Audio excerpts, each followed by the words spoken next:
Welcome back to the channel. For those of you that are new, thank you so much for stopping by.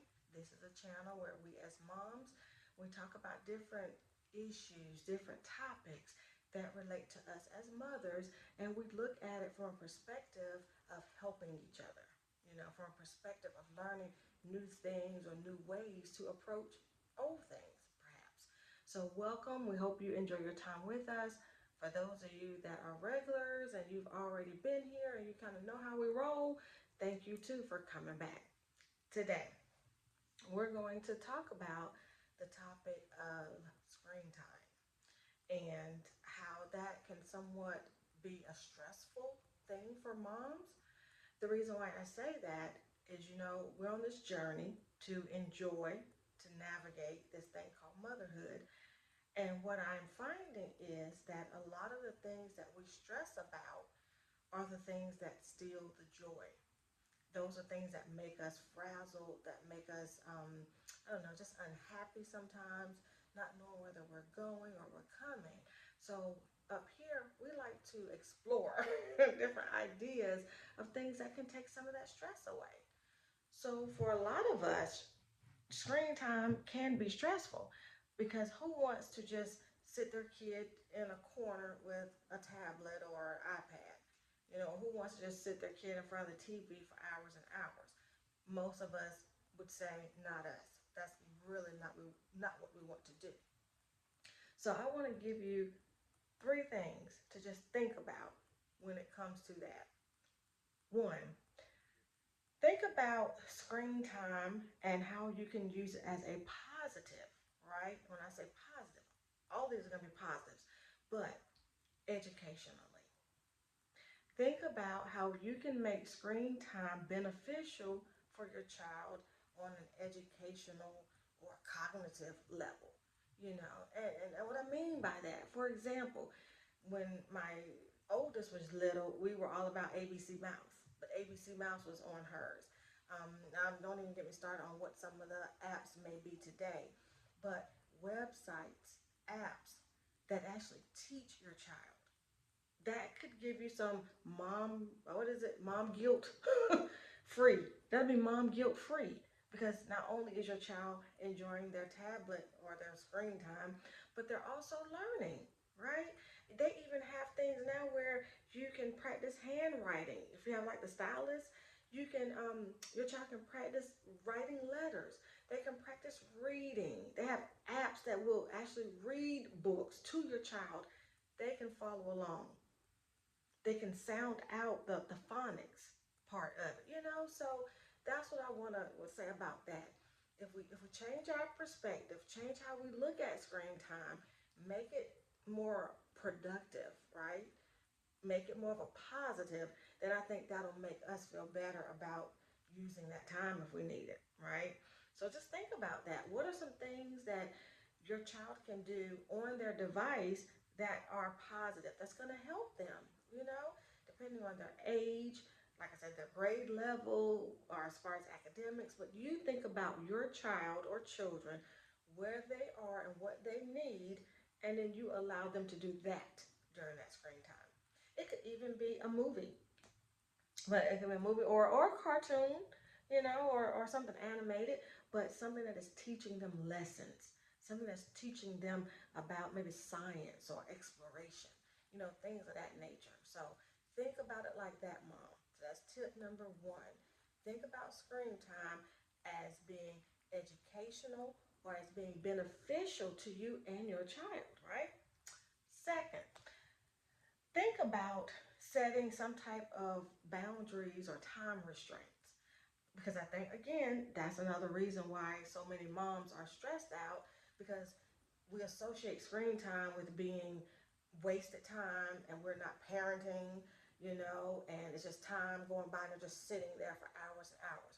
No, let's get control of it, right? Let's get control of it. What if you set a certain amount of time that you will allow your child to use their tablet?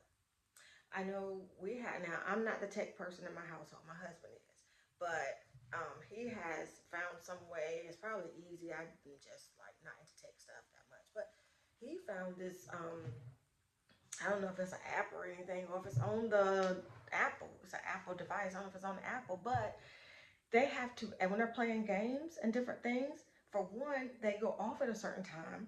First of all, they can't even access it to a certain time of the morning. At a certain time in the evening, it shuts down. So even if they wanted to, they could not without our permission. And then when they play certain games or do certain activities, it gives them a certain amount of time, and then they'll have to ask us for more time.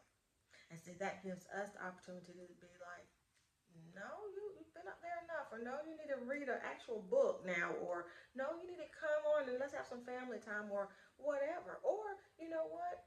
You clean your room, you did all your chores, we're going to give you 20 more minutes, or something like that. But it gives you, that control over it, which I think will empower us as moms to not feel like it's such a bad thing. Because now we can literally schedule it, we can plan it into our day or into their day.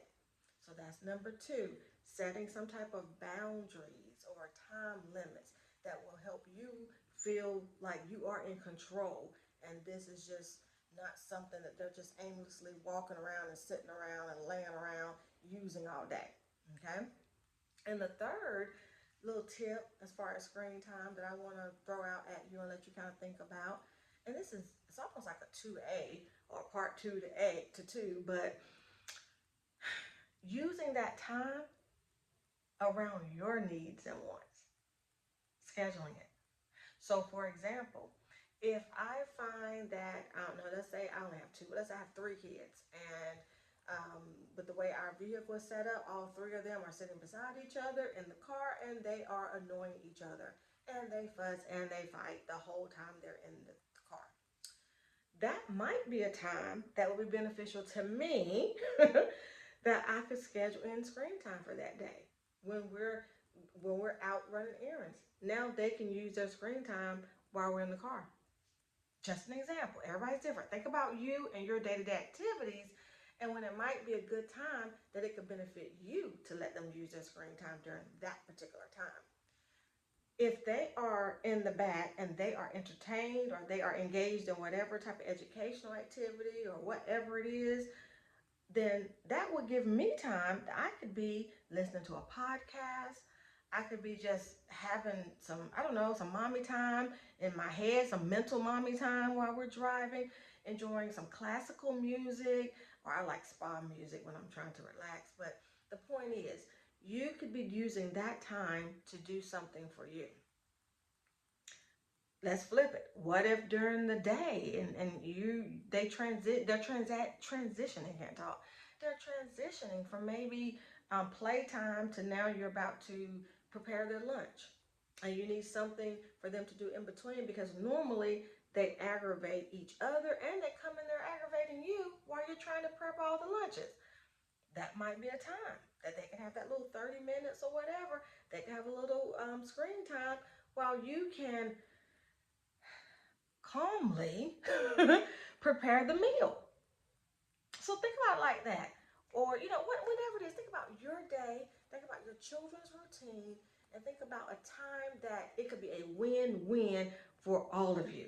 A win for them because they're doing something they enjoy on their tablet, and a win for you because you're having time for yourself.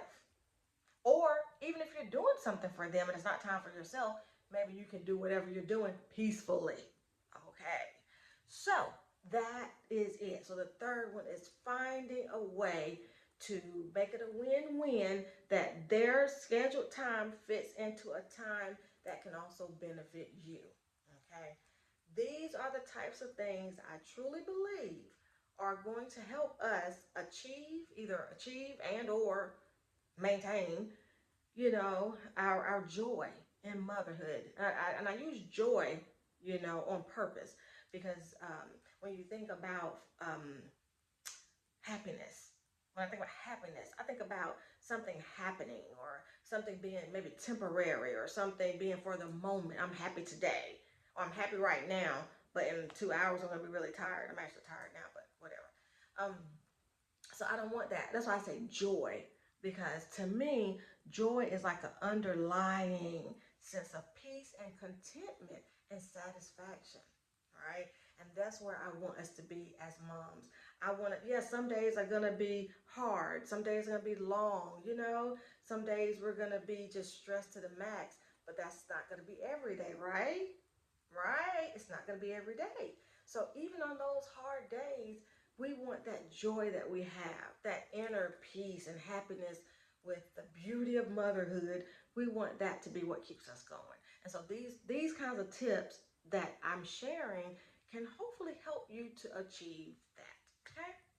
All right, guys. Well, I thank you so much for stopping by. I hope something that I said made you feel better, or something gave you some hope or encouragement, gave you an idea. Because, you know, you can always take whatever I say and you tweak it and you might build on it. So please share with us in the comments if there's something that you thought of during this video that you want to share with other moms that they might can kind of play around with. Give me a like, you know, a like if I said anything that you either agree with or anything you might want to try, anything of that nature, and then share it with other mom friends. You know, this is very laid back, you know, no judgment zone. We just get up here and share. You know, we're not super deep. I try to be very practical, right? So anyway, those are your nuggets for today. And I can't wait to get back up here and see you guys again. Please be good to yourself. Love on yourself. Treat yourself to something special today. You deserve it. You really do. You deserve it, guys. Talk to you later. Bye.